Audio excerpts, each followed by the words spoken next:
Good morning, good morning, good morning. You're tuning into WVLP 103.1 on your FM dial. This is the Morning Black, building leaders in cultural knowledge. One of your co-hosts here, Winton Jones. CEO. Nick Davis. And today we have another fantastic cast of guests joining our crew, some old-time friends, but also another new and true person in the game. Cody Cotton, James Turner, Chuck Carter, and Juwan Davis. All of y'all can definitely introduce yourselves, tell me a bit about, what y'all got going on, and then, we'll pivot into the topic for today. I'll get us started. Man, James Turner, got my education here at Valparaiso University. So, man, it's dope to be back in the area, man. But I appreciate you guys having me. Born and raised Southside Chicago, full-time entrepreneur, but here at the Greater Good Foundation, man. Excited for the conversation. Definitely excited. Cody Cotton graduated from Valpo here in 2016. Met these guys back here on campus. Maywood born and raised. Played college football here, criminology major, but more than anything, got involved in personal development here while on campus, and we'll talk more about that. Greater Good Foundation, entrepreneur, husband, father, brother, son, community leader. We doing it all. We're just trying to create some impact out here. Yes, sir. I love that. Again, Chuck Carter, born on the south side of Chicago, raised in Gary, Indiana. Got my education, half of my education here at Valparaiso University. Played college football, background in business, real estate investor, father, committed boyfriend, brother. Come on. You know what I'm saying? Yeah. Amazing son. Come on. Right? Just blew the parents out. And a Greater Good Foundation, one of the co-founders for a Greater Good Foundation, where our focus is youth mentorship and holistic community development. In summary, man, we just want to see people become better versions of themselves. Yeah, that's it. My name is Juwan Davis. Born on the west side of Chicago. Also, shout out Aurora. Grew up and spent time out there in Maywood. Come on. Maywood. Yeah, I'm representing the Greater Good Foundation. Outside of that, I'm an artist. So, just like a brother said, good brother. Also a son and community leader. Come on, love that. All right, so now we warmed up, right? Yeah. All right, so this conversation is about results and outcome, getting the right outcome for what you're trying to do, right? Yeah. So first, what does results mean in the context of personal development and growth? So how would you define results?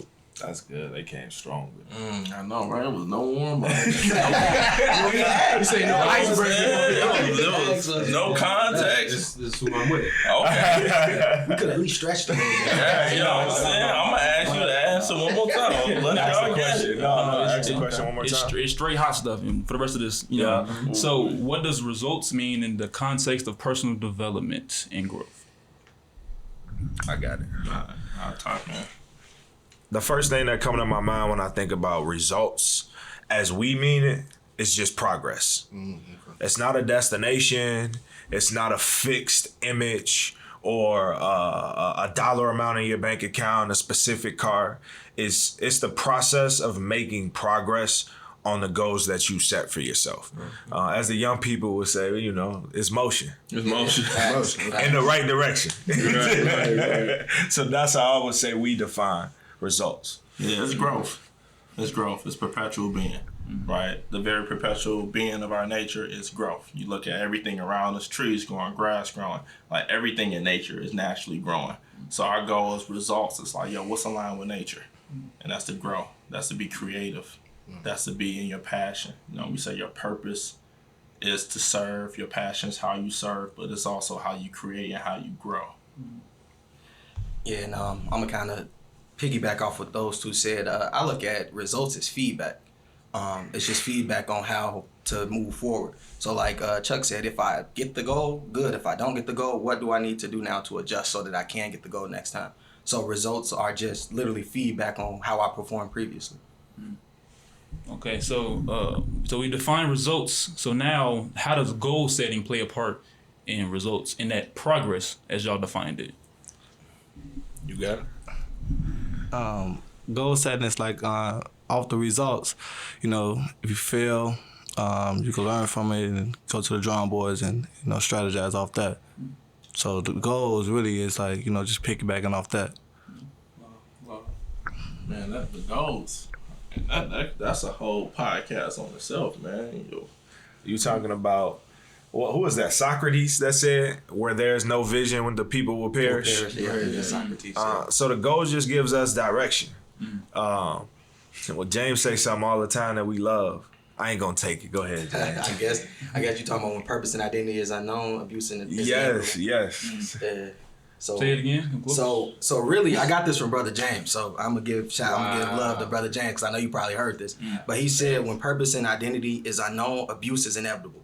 So Brother James from the yes, Brother James. Say that again, but slow it down. Slow it down. So when purpose and identity is unknown, abuse is inevitable.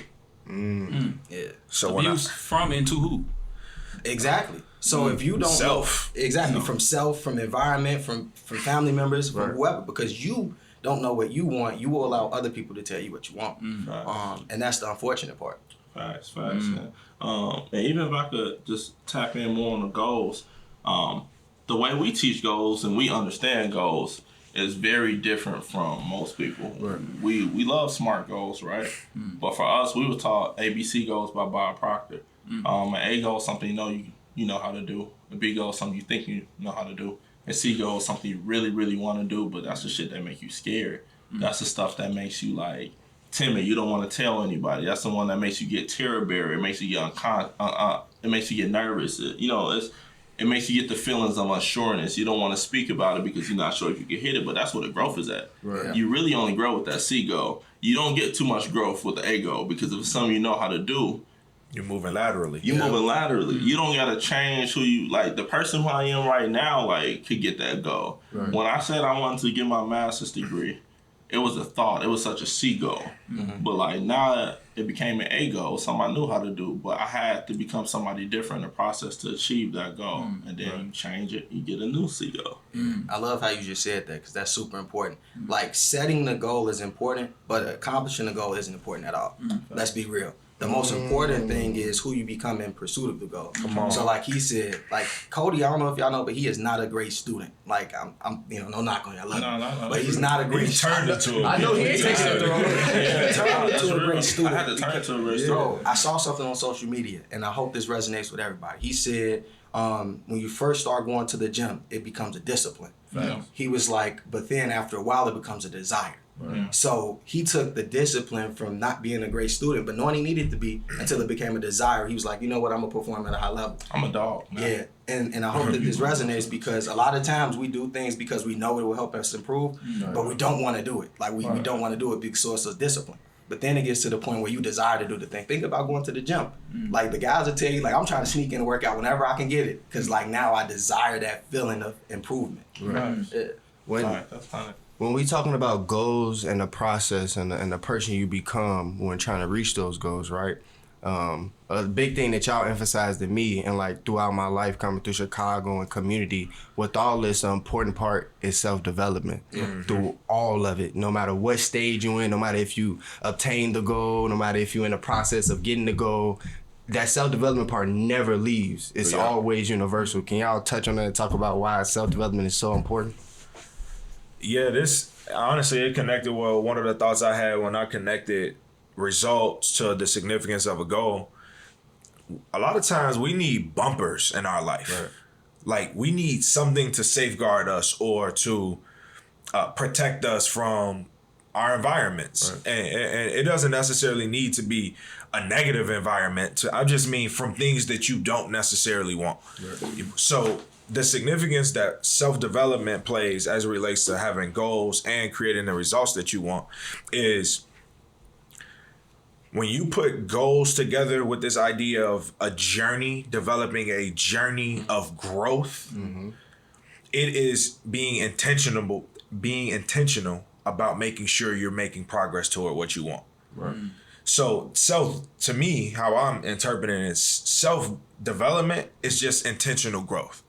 You can unconsciously grow just by living life. That's what most people do, right? When stuff happens, we get hit by the world and we brace, and sometimes we learn from it and grow, and sometimes we don't, right?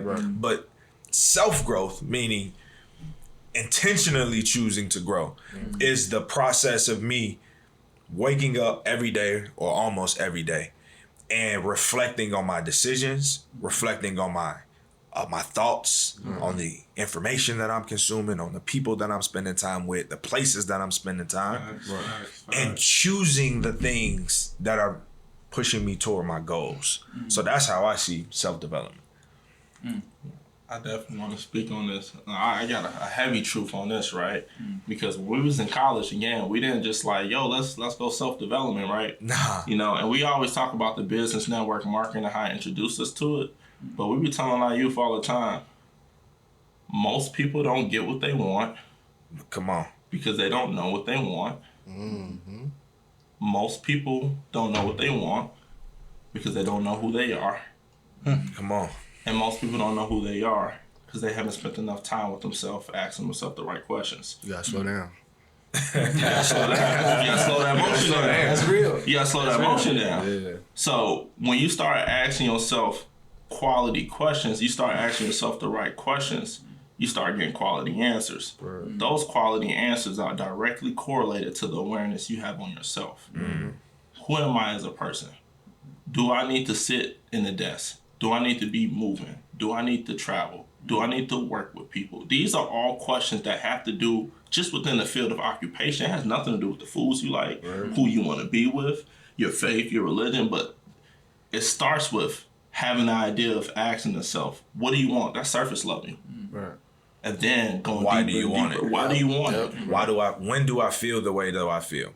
If you ask the average person what excites you, I guarantee you, or what more specifically, because you can get excited at a party, what inspires you? It takes self-awareness to know what inspires you. When was the last time you cried during a movie? People be like, oh, it was this. Why? Or when the last time you cried in general? In general. All of those indications, all of the indicators of emotion, all of the emotions that arise in our life are indicators of something. Either something that moved you. It could be a negative movement, a negative emotion or a positive emotion, but that's on us to reflect and discern what that was. If you realize that you can go all day and all night without sleeping, without eating, doing an activity, that's an indication of something. That's an indication of something. Yeah, most people just not motivated to like be self-aware. Sometimes it takes a carrot, and our carrot was we wanted money. We came from environments, low socioeconomic community. I come from Maywood, with less than half of the population has a college degree, or I would even say it was the number actually graduated from high school. It was more than that. Yeah, like we come from places that like I was blessed. My parents had 2-parent household, dad corporate America, mom stayed at home. But when a job left from him, things got a little bit different. We was always blessed. I always got provided for. But I didn't like that feeling. I didn't like that comfort. During college, we lost our house. Our house got foreclosed. Chuck came back home and helped me move out. So that whole perspective just, it gave a different motivation, different type of carrot. And that's how I was like, nah, bro, I want money. And I understood money makes me more the person I am. I love who I am. But it always come back down to self-awareness and knowing who you are, no matter what way you look at it. Real. And it's funny because, like, unfortunately, like, we're in this life alone. Like, and what I mean by that is we come in alone, we die alone. But, like, of course, we build relationships along the way. But self-development, literally, if you use it properly, like, it puts a battery in your back. Because you like, man, it's me versus me. Like, ain't nobody else that can get in my way but myself. Because I used to struggle with identity of, like you said, you had 2-parent household. I didn't have a 2-parent household. I grew up, I ran away when I was 11. So I'd struggle with this dynamic with authority and thinking like, man, my parents abandoned me. Everybody gonna abandon me, right? You against the world. Me against the world. So I already was like, I had this mentality at a young age, like if I don't get it for myself, nobody's gonna get it for me. And then I bumped into this brother James, shout out to him again. And he said to me, your parents are just vehicles to get you here. Once you here on arrival, it's up to you to figure out what you're gonna do. You know what I'm saying? So I was like, dang, like I've been kind of using this as fuel or as an excuse my entire life.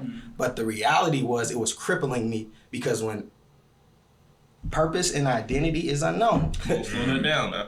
Abuse is inevitable. I was allowing people to abuse me because I didn't know who I was based off of this thought process. Right. So when you talk about self-development, it's that unlearning and relearning, like who am I, what do I like? Because again, like we get real deep into this, right? Like the foods that we eat. Like you didn't get to pick if you like tacos or pig feet. Right. You didn't get to pick that. You know what I'm saying? Your parents ate that. And they probably didn't have an opportunity to pick Cheetos, that. a hot flame, and red dot 40. Exactly. Because they didn't have a choice. So when you think about self-development, it's literally looking at where you at right now and saying, all right, I know what happened in the past, it happened. I know what's gonna happen in the future, it's gonna happen. But right now, it's on me. So I gotta figure this out. I gotta do this. Yeah, goals, talking about goals is irrelevant. Yeah. If you don't know where you at. Exactly. Yeah, it's a self-awareness, self-development part. It's everything, bro. Right. It's everything. So I hear identity a lot, right? And I know if Lynn was here, you know what I'm saying, we got Indiana brothers right here, but Chicago native. You feel what I'm saying? Me and Lynn, you know what I'm saying? Me and Lynn from Chicago, heavy, and a lot of y'all from Chicago. So talk about how Chicago, you know what I'm saying, Maywood, you know what I'm saying, the south side, the west side, how that shaped y'all, you know what I'm saying, and those experiences now, you know what I'm saying, is very important. I'm gonna actually kick you Go that ahead. way. That's why I asked that too. That's what I'm talking about. Hey, can I? So what was the question? So talk about how Chicago, you know what I'm saying, shaped you. You know what I'm saying? Chicago.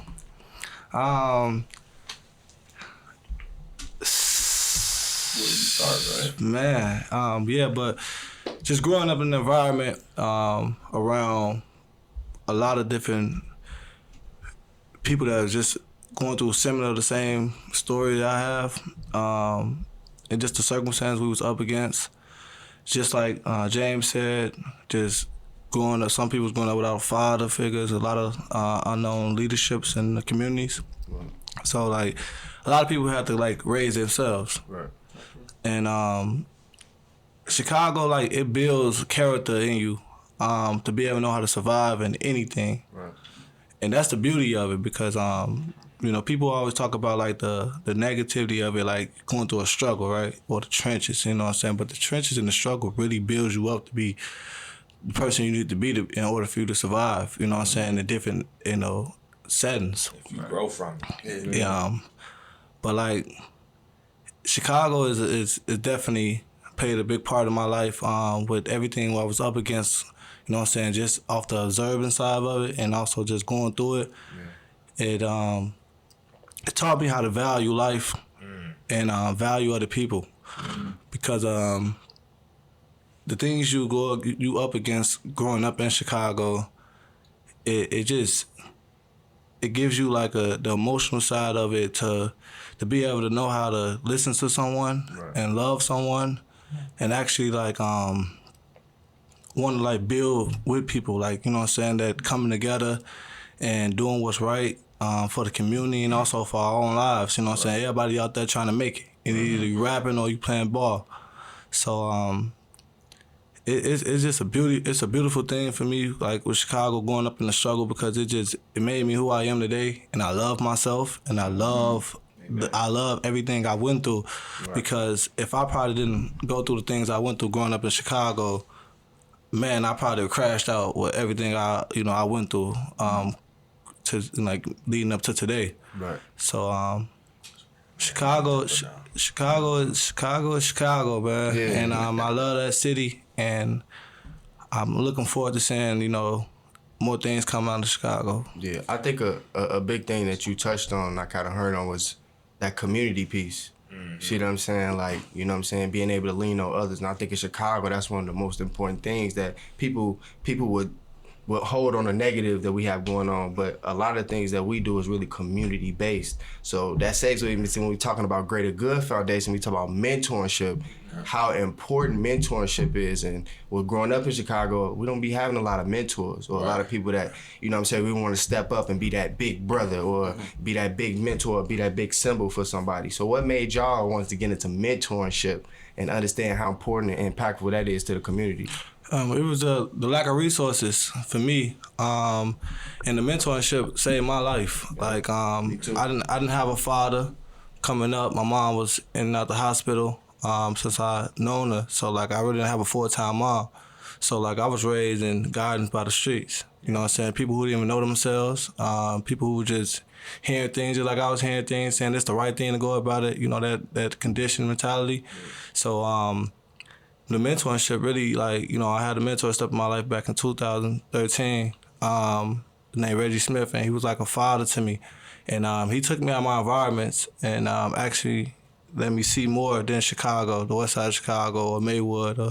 And like that's how like it saved my life. Like he used to ask me questions or, you know what I'm saying, put me in like settings where I was uncomfortable with. And as a child, I didn't understand it. Like I didn't know. I was just like, you know, what's this for? Like what I'm getting out of this? Like I want to go home. Like I'm comfortable with my environment.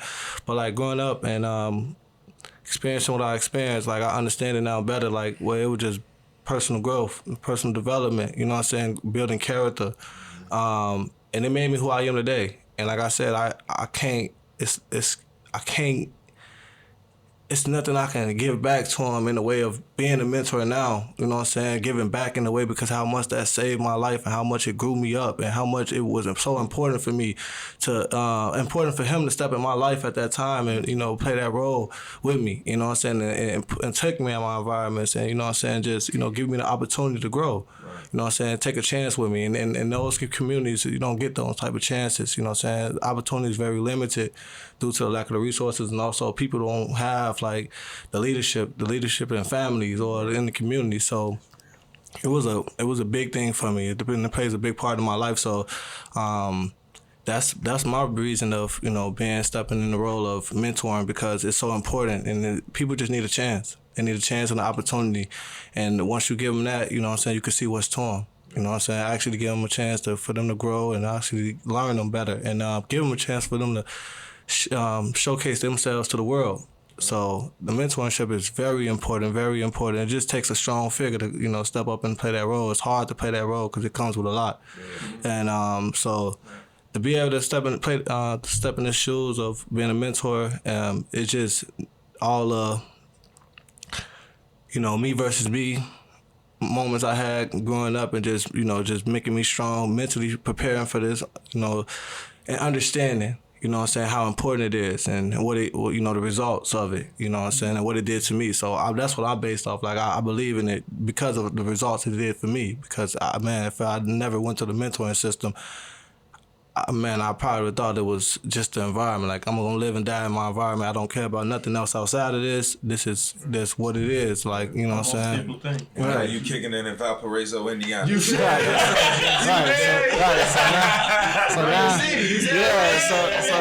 So now, yeah, like you said, talk about acres of land. Yeah. So now, like I mentioned earlier, like just being in this setting is nothing. It's nothing I can't, you know, handle because of the opportunities I got to experience different outside of my environment. So it's definitely important. The mentorship is definitely important. And it's just, like I said, it just takes a certain person to step up and, you know, to accept that role and what comes with it and understand it. You know what I'm saying? So, you know. I'm glad you want to send back over there with the mic next to you. You know what I'm saying? So I was gonna say before y'all answered the mentorship question, because I know y'all got a really dope like backstory that y'all gonna tell.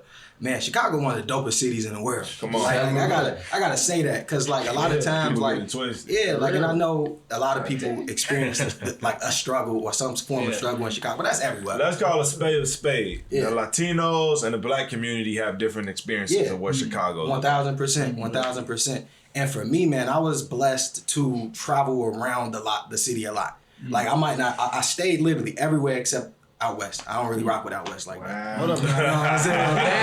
Hold up, damn. I live down south too. I was there. Relax on 2 nights. I ain't saying, you know what I'm saying? Okay. Y'all have some dope people, like, you know, some people in the room, but there are some other people that I ain't. But I say that to say, like, there are so many unique people that are coming from the city that have stories and experiences and that are really willing and wanting to impact people. Like, because they realize that, man, Chicago one is a dope city. We got some dope people, but we have to come together in order for us to truly make the impact that we want to. So when we talk about like mentorship, like, and I'm past this to y'all, like Chicago has so many untapped gems out there that need mentors but don't know where to go, don't know how to ask, don't know where to get the resources. And it's like we as people, and like I know my brothers can attest to this or can agree to this, like the reason that we are so willing to mentor is because one, we've had really dope mentors, but then we saw the result of people who didn't have mentors. Yeah, say that one more time. So the reason that we're so passionate about the work that we do, because one, we know the impact of like having a dope mentor. Jawan kind of talked about that a little bit. But we also saw people that didn't have mentors. They didn't have people that they could rely on. Or like myself, I had reverse mentors. I had people I wanted to be nothing like. I'm like, I don't want to have nothing to do with you. I don't like the way you live. I don't like the way that you dress, what you eat, how you act. I don't want nothing to do with you. But they're family. Like they're people you see every day. Right. So like, how do you navigate that? Because with mentorship, it's not 360. Like I might be with you for 2 hours in a session. And I might be giving you all the games, the gyms, and all that, and you locked in, like you receiving it, but you go back home to an environment that's counterproductive, that's still doing a lot of the same stuff that you're trying to escape. So as a mentor, it's like, man, it's a tough spot, but like you said, it takes a certain type of individual that's like, I'm gonna keep pouring in regardless. Right. I said to you on the way over here, a lot of times like we be pouring into the young people, and like they might not get it. That's cool.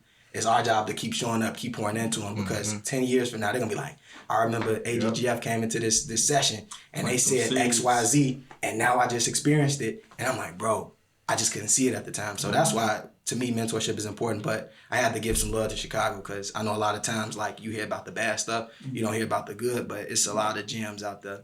We just waiting for our opportunity. Sure.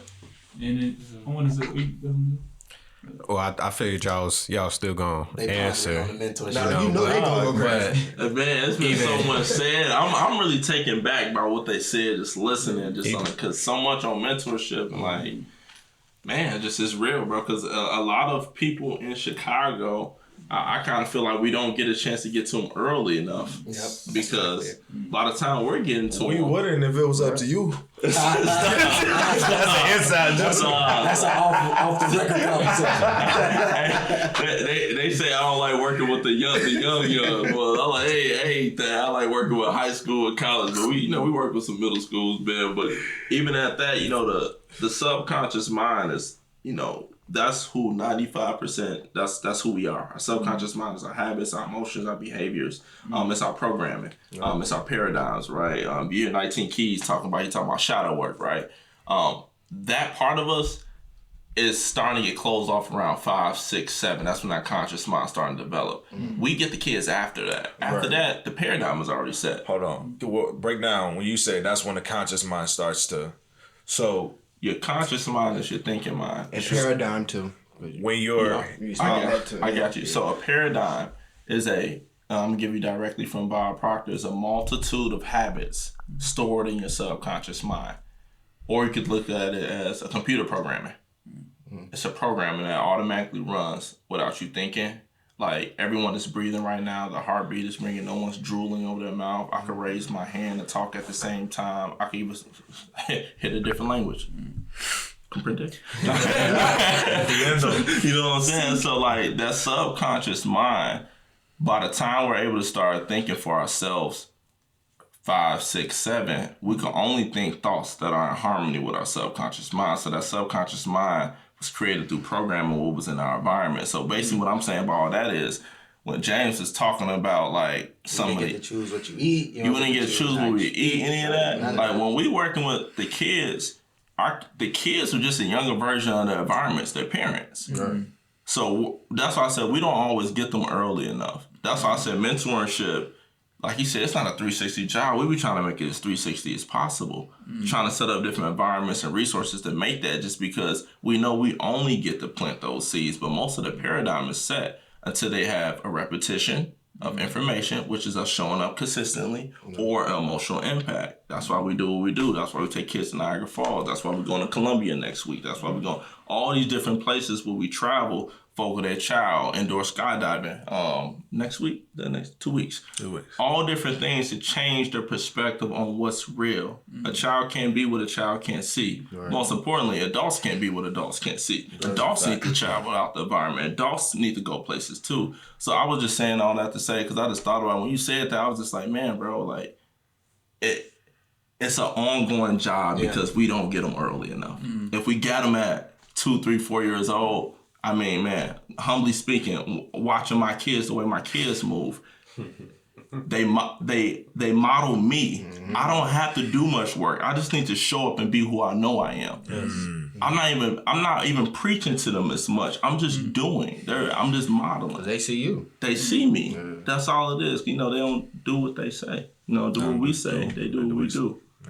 Yeah, my bad. When I know you was about to go in and go crazy, bro. No, I mean, I just wanted y'all to kind of dial into purpose. Identifying purpose in the setting of mentorship and how that builds and just combines to what a greater good foundation is today. How y'all make an impact, So I think we You make. can take that hoodie off. You good? No, I'm good. All right. I think we make purpose a very loaded and heavy question a lot of times.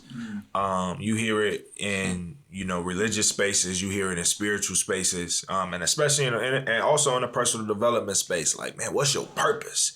And it sounds like when you hear it, it sounds like how it sounds to me. Let me say it this way: when I was younger. Like, damn, how do I want to save the world? You know what I mean? What's my being? Why am I here? So it took years for us to get comfortable. Excuse me.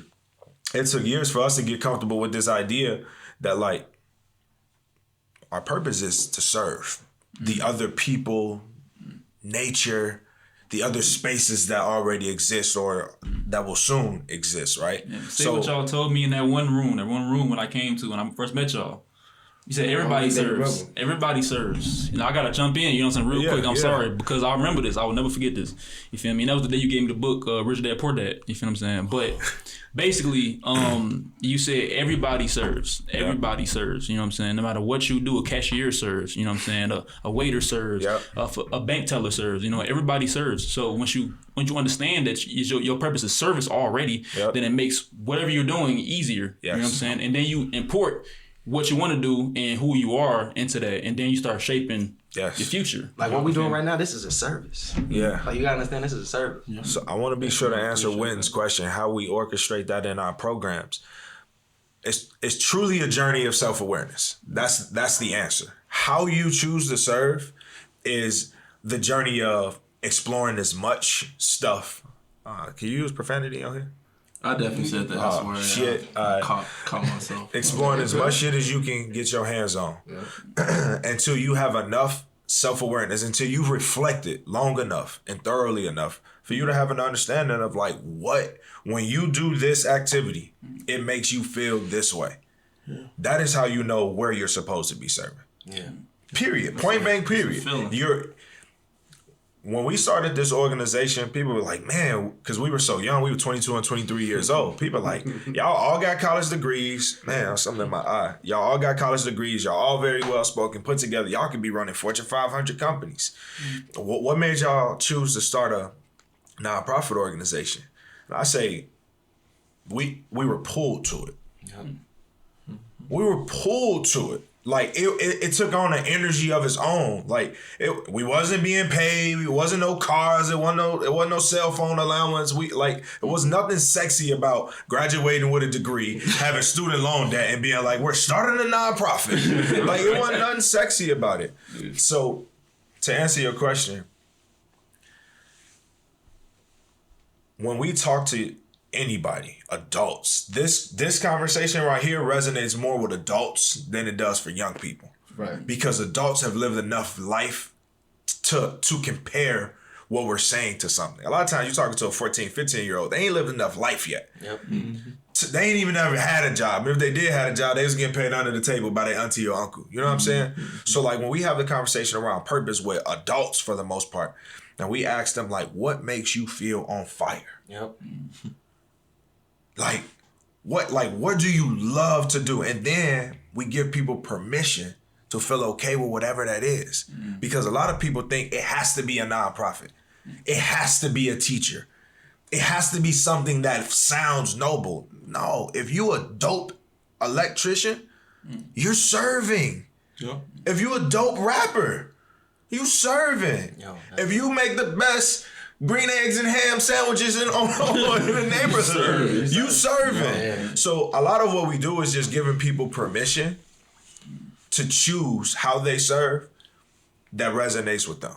And then from there, like, it take on a life of its own. Yeah. It's funny because Jawan could probably attest to this. I was literally just telling him in the car. I was like, man, like, as creatives, like, just being in the creative space, like, you have so much power because you can evoke an emotion in a person just by an image or a sound or whatever. So just thinking of just kind of like the purpose aspect of that, man, we talk about it with Let's Grow Together, serve, connect, and grow. Like, that's literally what we're here to do. And so when people ask me personally, or this is personally not a Greater Good Foundation, they're like, what is your purpose? I literally would say to create. Like, and I'm talking about in every form of creation, whether it's children, businesses, like resources, whatever it is to create. But it's also to serve, because I'm creating is not for myself, but for the people that come after me, for the people that need it, for the random person on the street that look like he need help. Like, this is who I'm doing this for. So for me, just like the foundation, like, we are literally here to serve, connect, and grow. Man, can I speak on that? Directly aligned to purpose, right? Like, again, purpose isn't something you have to Search for. It's like, open your eyes. It's already a part. We are part of nature. It's nature. When he said create, the creator create. If we're the son, or if we're a byproduct, or we're a manifestation, or we're an expression of what was first created, as the creator, we should be creating. We should be co-creators. We should be co-creators. Yeah. If everything around you is literally growing, we should be growing. Yep. If the birds are serving the plants and the flowers are serving the soil, then everything is serving. It's a whole cycle. We just serving, connecting, growing, and creating. That's all. We just align with nature. So That's all we're doing. take the mystique out of this idea of purpose, right? Like, the trees ain't trying to tree. They just are. You know what I'm saying? They're just being, and that's when I picked up that book over there. I'm just like, man, we really gonna get deep. We just being. Yeah. You just That's the essence. It's just being. It just is. It's just consciousness. And I was gonna say another thing I was saying on hold the way on. over. Hold on. Wait before you finish that, because You got I had one more line. Yeah, you got it.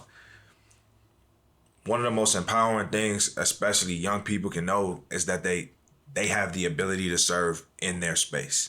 So me and Jawan, we've been together like all week, and Jawan been telling me he been this person for as long as he can remember. He been the big little bro amongst his friends and amongst his family for as long as he can remember. And for a young person to understand that even at 12, 13, 14 years old, that like their parents and their friends and the people in their community can feed off of them. You know what I'm saying? Then the responsibility does it because a lot of times we feel disempowered until we're 18 or older, right? But like, when we truly think about it, influence starts at a lot of different ages, at a ton of different ages. So that just popped into my head. That's real. Nah, that's real, man. The only thing I was just gonna say is just captivating and closing it all off is what you said earlier. Is like, it's a feeling. The thing that you feel the most fulfilled doing. Like, it ain't got to be about ease or none of that. It's just the thing that makes you feel good. Because at the end of the day, as humans, we all want to feel good as people, no matter what we're doing. In this space, I want to feel good. Like, I want to have a good time with y'all. When I'm out driving, you know, if my car is not running, well, I'm not going to feel good. So I'm going to buy a car that feels good, right? So even in the interaction that I have with other people, like, I just want to feel good at the end of the day. So purpose is just, man, doing a thing that makes you feel the best. Yeah, I don't even think it's right. Like, if I'm educated and teaching someone about self-growth, personal development, consciousness, goals, like, bro, I could do it till my face turn blue. Like, I don't feel like I'm ever working. It's just like, it's natural. If I'm going to go kicking with my mom, I unconsciously bring this up in conversation. It's a part of me. It doesn't feel like work. It's identity. I want to get back to something you said, Chuck. You said that you have the power to influence your space, even at a younger age, right? So when did, and this is for everybody, when did y'all find out, even y'all too, even my co-host, when did everyone find out that what you're doing matters, whatever it is? Your existence matters, like, and you impact things, and you can see the impact. So when did y'all find out? What's crazy is I figured it out when I wasn't thinking about it. Like, when I wasn't, like, at a certain point, I wasn't, like, I had to, so when I was in, I would say probably, I'd say 5th grade, you know what I'm saying? I had and it's crazy that I remember this. because like I always been hooping with older kids. You know what I'm saying? I was supposed to go D1 for basketball. I don't know if y'all know that or not, but you know what I'm saying? Big hooper. But I was always, you know, hooping with older kids and stuff like that. And I started to see just like as a younger voice on that team, like my basketball teams, you know what I'm saying, they would listen to me. And then it used to like, you say your environment, you know what I'm saying? In all environments, I kind of did something or demonstrated something that kind of gave me that glimpse that I could be that, you know what I'm saying? But as I unfolded those layers, right, and I didn't think about it, the more I did. You know what I'm saying? The more that I wasn't so like you saying, purpose is, being a superhero, or purpose is like this, or I have to be perfect, or I have to be this. You know what I'm saying? When I took those layers back and actually just be myself, it started to guide me into where I needed to go or who I needed to be in those settings. You know what I'm saying? What do people need in those settings? Some people need somebody to sit there and listen. Some people need that person to be like, hey, do this, do that. Or, you know what I'm saying? Certain standards is certain needed. So when I unfolded that and just be me, nothing else mattered. That's what I was saying. That's real. Man, I definitely want to, my bad, you was going to go? No, that's real. I tell Cody all the time, I've told Cody, I felt like self-awareness is what I was blessed with at a young age. Like, that was my superpower. Primarily because I was getting in a whole lot of trouble. And tell the truth, Chuck. And my pops, every time I got in trouble, he'd make me read a book and write a book report on it. And like, the shorter books, and these like non-fiction books. This ain't Goosebumps and fucking Captain Underpants. Autobiographies, like I'm not miseducation of a Negro. Like at like 13 years old, like I was in 3rd grade, and I wrote a book. It's a book called "Make Me Wanna Holler" by Nathan McCall, and profanity in it. Anything. It was an autobiography about a man who grew up in Cleveland and how he navigated himself out of his neighborhood and out of the system. Right. And I wrote a book report on that in 3rd grade. Right. Now thinking my son is going in 3rd grade. So I was 8 years old, 9 years old. Wow. And the teacher called my parents into school and was like, "This is not appropriate." They like tried to chastise my parents, and my parents told them like, "You're preparing your child for a different world than I have to prepare my child for." Yeah. Wow. Straight like that. And I remember this. At 8, 9 years old, I remember this whole conversation. Like, get him. Because I ain't really get it. I'm like, it's just a book. Like, but damn, that's real. When did I realize that what I was doing mattered? So because I got into a lot of trouble young and ended up going to a lot of different schools. Alternative schools? No, not all alternative schools, just schools. Okay. Just schools. And some alternative. Every environment that I went in, I had to ask myself, like, what do I want in that space? Right? I almost had an opportunity to like redefine myself. Right. And I had this natural desire to fit in. Like I'm a social person. So early on in my life, fitting in meant fighting, hooping, girls, right? But a lot of fighting. Right.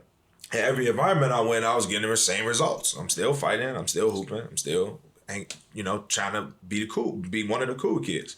And then it got to a point where like, you hurt your parents enough times.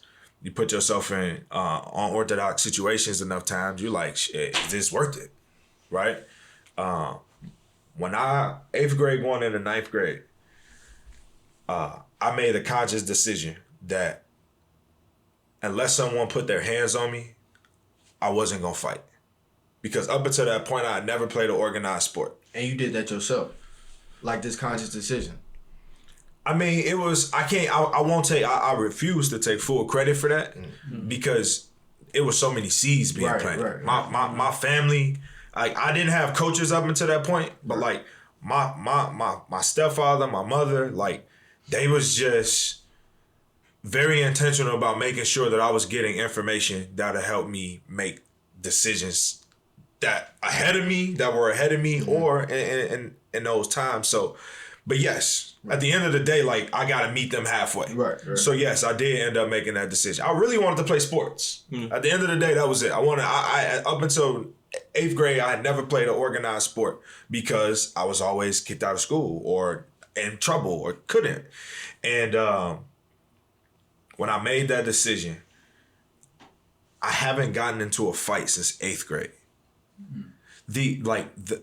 So when you talk about creating your own reality, up until that point, I thought it was impossible. Right. I'm thinking like this is just a part of the schools that I'm in and the neighborhood that I'm in. Everybody fight. Right. And then I made a decision like, unless someone puts their hand, a lot of people will talk, right? And a lot of the fights I was getting in was out of talk or because somebody put their hands on my guy, or my mans or whatever. Right. And like I said, I got in scuffles after that, but like not a expellable offense, right? So I'm trying to summarize this. That journey of making a decision for myself and then watching the world conform to the decision was one of the most powerful things I ever did. Because up until that point, it felt impossible.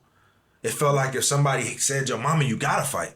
If your homie get into a fight, you gotta fight. If somebody call you a bitch, you gotta fight. Right. So like up until that point, I felt like so much was out of my control. And then I had to make a principle-based decision. Like, on principle, unless somebody touch you or somebody you love, and I had to make that my sisters because my guys were still fighting. You or somebody you love in your household, then that's not your battle to fight. And from that point on, it gave me the awareness to understand that like I have enough self-control to influence the environments around me. And from that point on, like all of my natural abilities just began to rise to the surface. I was smart as, imagine reading books in second, third grade. Like I spoke well, you know what I'm saying? All of those things just began to rise to the surface. So that's my long answer of it. So real quick, I just want to say like, it sounds like both inaction and action can make a change in your environment. It's not What all you mean about by inaction? So not all about acting. Sometimes it's about not doing What something. you not doing 100%. Right. Now I wanted to say this when Chuck was talking, but I was like, I wanted him to get his point out because it was a really good point. But Les Brown says the lives we lead are a direct result of the stories we believe about ourselves. So up until that point of Chuck's life, like his life looked like the story he believed about himself. He was a fighter. He was trying to fit in. He was trying to be the cool kid, and until he changed that story about himself. Like, did you have something to the question? You can go ahead. Yeah. Mine's gonna be way different from everybody. I'm the youngest in my family. Not just in my inner family. Green behind the ear. I'm talking about like youngest in my personal family, and then on my mom's side of the family, I was the youngest. On my dad's side of the family, I was the youngest. I had so much esteem. People spoke so much life into me. So like, I always believed I was him. Like, chosen one type vibe. And then I was in a household as a younger brother, I always competed with my older brother Pudge. So it used to be like reality checks, right? It's like, you know what I'm saying? Thank you, man. You think you know, but him really live here. Him is getting 4 rides as a sophomore in high school from Northwestern. Him got mail. Him get calls from Oregon. Like, it make you really start self-assessing. And I think another thing too, and I'm talking about really from my perspective, I'm 17 months behind Pudge. And I've always been a late bloomer in terms of like even just physicality or just like growth spurts. And Pudge was almost 2 years but only a grade above me. So it was just so much competition of me trying to like get to where he was at and try to do better. I think everything changed for me. I realized the amount of influence I had was my 7th grade summer going into my 8th grade summer. Because my brother was in 8th grade going into high school. I was the only 7th grader going to 8th grader, going to all the football workouts and weight room. That was my first summer hitting weights. Lifting weights and physically seeing your body change would change how you see yourself. Yeah. That 8th grade year was different. We took 3rd in state in volleyball. I love telling you this, right? We finished high in basketball. We won. Well, I think we won state maybe in track. Like it just changed my viewpoint. By the time I went to high school, I feel like him. So like, I think like, and that's again, that's a esteem, but also I'm gonna be honest, that was ego too. Yeah. It took me a while to edge out ego. You know, it took a lot. Definitely when you have that self-image of a football player, a young man, Chicago, Maywood. Again, Miles wasn't fighting, but it was getting a lot of attention. Yeah. Baseball, you had came from playing baseball Came at a high from level. playing baseball at a high level, traveling around the world. But it was definitely attention and trying to be a ladies' man, not knowing that ain't me. Never had success in that shit. He tried. I tried. I'm a relationship guy. It's funny because my story is completely different from theirs. It's similar in the fact that I was like the black sheep of the family, the one that everybody was like, yeah, he gonna be the one. So like people saw the potential. That's not the black sheep. So the black sheep was like the oddball, right? Oh, that was a white shoe. I thought it was the black sheep. Black sheep is like odd in a negative way, generally. Oh. Unless we redefine it. Yeah, Yeah, that's what Black it- Sheep was. Yeah, that's what I'm saying. I thought it was a good thing. I know it is odd. It is the oddball, but black sheep is like they got like the redhead stepchild. Okay. Well, in this context, we're using it as like you was the prodigal son. You was the light. Right. Yeah. You was that guy. Prodigy. You was that guy. Black And- sheep there. And like everybody, like everybody saw that. Like everybody was like, but he gonna be the one. He gonna be the one. But I didn't always see that. So like you hear these guys talking about like that people was pouring into them. I ain't had people pouring into me. Like I'm just being real. Like I didn't feel like I was him until I was a senior in high school. And that came from, to go back to the original point, the original question, I ran away from home at 11. And I make that sound dramatic when I tell this story, but really I just went from my mom's house to my step-granddad's house. But I made the conscious choice that this environment was not conducive to the success that I wanted, so I got to get, up out of here. So moved to my granddad's crib. And this is when I figured out that what I did mattered. Because similar to Chuck, he was like, man, like, I made the choice not to fight me. I made the choice to get out of this environment. And it was something as simple as seeing the difference in the environment. So I didn't have an actual bed until I ran away. And this is like 3rd, 4th, 5th grade. So I had been sleeping on beds, pallets, Rubbermaid tops, whatever the hell you could think of. And I slept in coats and damn, I can't even think of what it's called when you go camping. Sleeping bag. So we was in that shit. And so I ran away to I went to my granddad's house. My granddad had food every morning. He had hot motherfucking coffee. He had, you know what I'm saying? Like he had clean, like he had a washer and dryer. I was just like, what? Like this is a no-brainer. I gotta get over here. Like, you know what I'm saying? I gotta figure out how to get over here. So made up an excuse to my granddad, said my mom kicked me out, but she didn't. But I didn't know my mom and granddad didn't have a relationship, so he didn't even call to confirm. Right. But this is when I figured out what I did mattered for 2 reasons. One, this was the first step in me changing my life. Because I have siblings, man, they stay with my mom and they not doing good. But 1, I changed my life in that regard. But 2, the friends that I had around me, none of them knew none of this stuff was going on. Like I'm still showing up to the little game nights we was having. Like I'm still kicking it, still playing football, still the dopest football player in the neighborhood at the time. But it was at this point, like I told y'all earlier in the pod, like I had to start making decisions for myself at this time. So I'm like, if I want to get some food, I got to get the money. Because I knew my granddad had money. He could take care of me, but I didn't want him to have that responsibility. And I went on the record back in the day in the newspaper and said it was more like a roommate than a grandfather relationship. Because that's the type of vibe that I was on, because I knew that I was the one controlling my destiny type thing.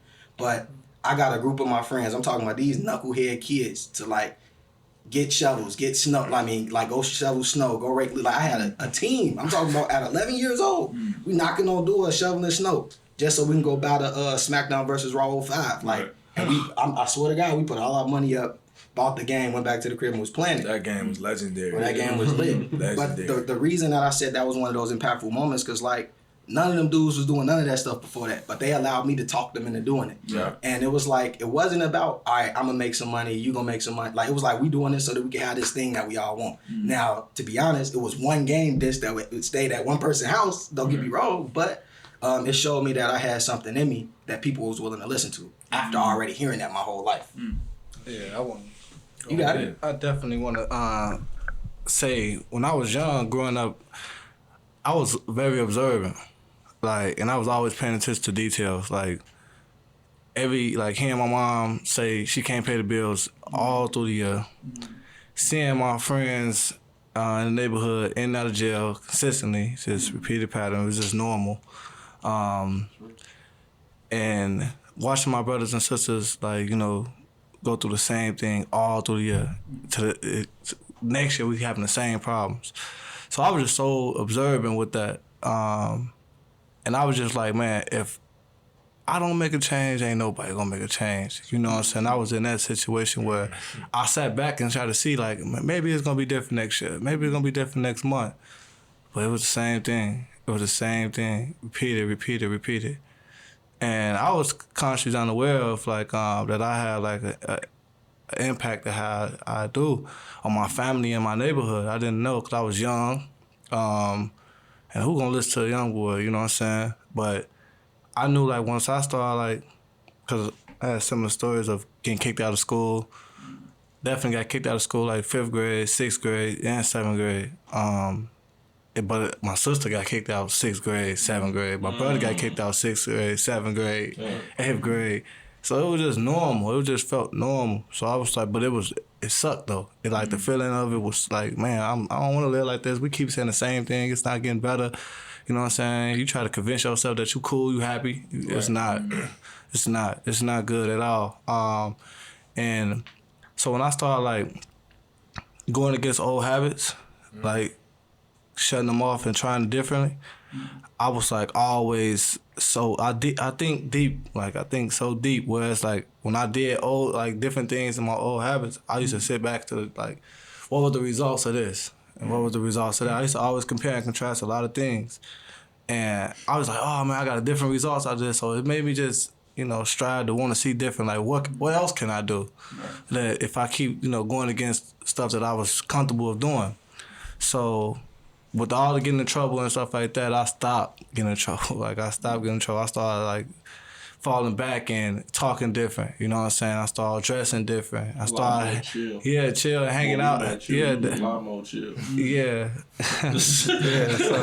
So, it was just, like, stepping in those shoes, like I mentioned earlier, stepping in those shoes to try to lead by example. I mean, I didn't know what a leader was, but, I did see results in going against old habits. Right. So I just based that off that. Like, I'm just going to grow from this. I plant that seed, I'm going to grow from this. So as I just continue to, like, set, like, goals, small term goals, they're like, all right, I hang out, at this place a lot. I talk like this, I do this. I'm like, all right, let me hang out somewhere differently. Or let me go, put myself in, like, a challenging setting. And see, just be different. And like it was like the results of it was just like, all right, man, I like this. I like this. I'm growing. I'm growing.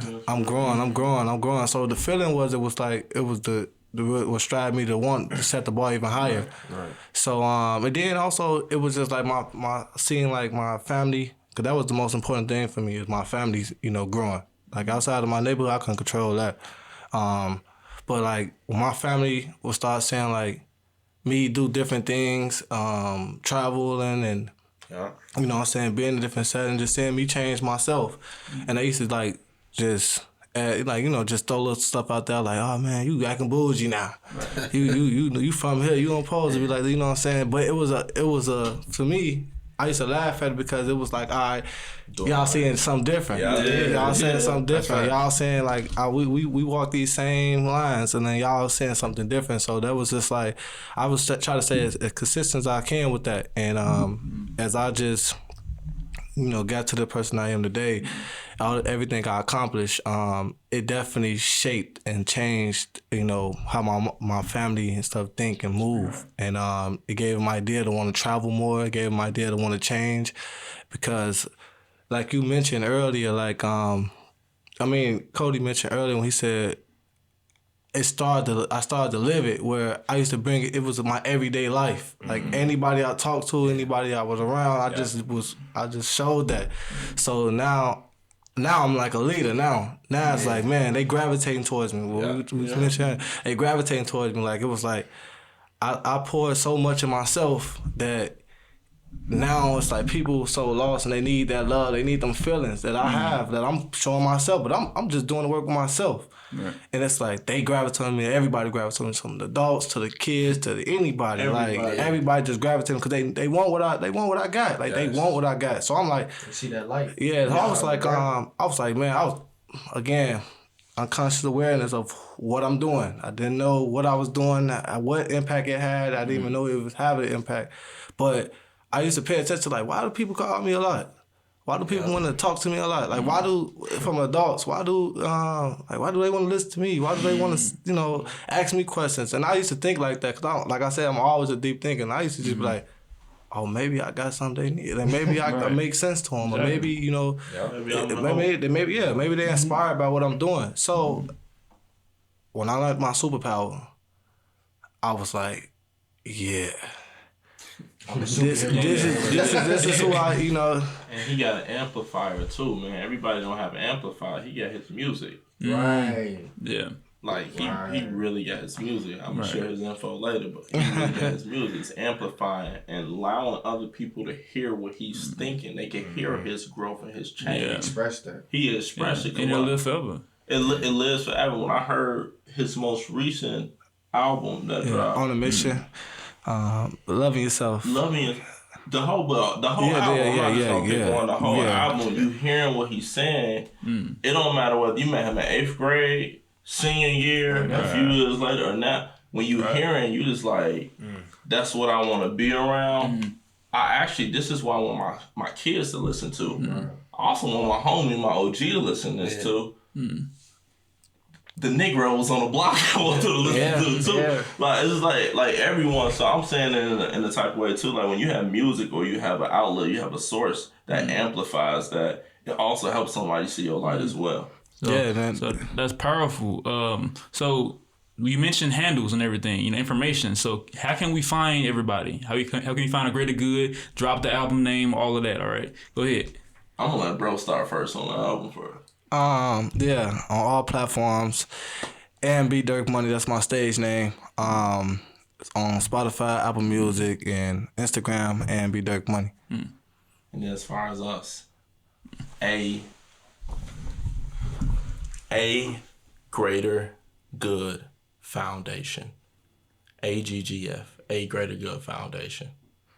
All right. So just Google that when you're ready. So this was a very wonderful episode with a Greater Good Foundation. We gotta do a part 2. We got to do a part 2. We had James Turner, Cody Cotton, Chuck Carter, and Jawan Davis. All right. So very insightful and intelligent, guys right here. They're doing great things in the community. They have big goals. So my questions for you, for everyone out there is, who are you? What is your vision? What is your purpose? What are you doing right now? So take everything we said, listen back, and reflect on yourself and see where your life takes you. So Can I close this out?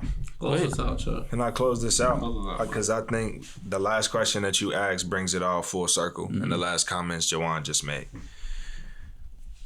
When you set a goal, when you go on a journey of self-development, when you begin to build self-awareness, all of that, for lack of better words, I'm just going to say, it increases your influence. Yep. Your influence grows. People want to follow someone who knows who they are and knows where they're going.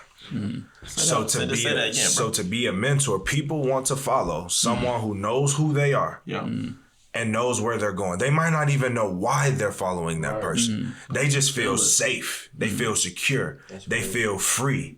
They feel loved. They feel supported. Because guess what? Unjudged. The more we know ourselves, the easier it is for us to love ourselves. Gotta know who you are. And come on. So as a mentor, as we go onto these spaces and we just share our own journey, whatever that journey is, the journey to become a rapper, the journey to become a plumber, however you want to exude that in the spaces that you exist, your sphere of influence is going to naturally grow.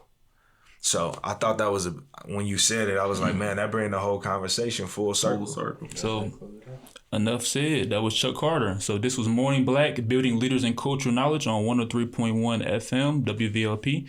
Until next time, people.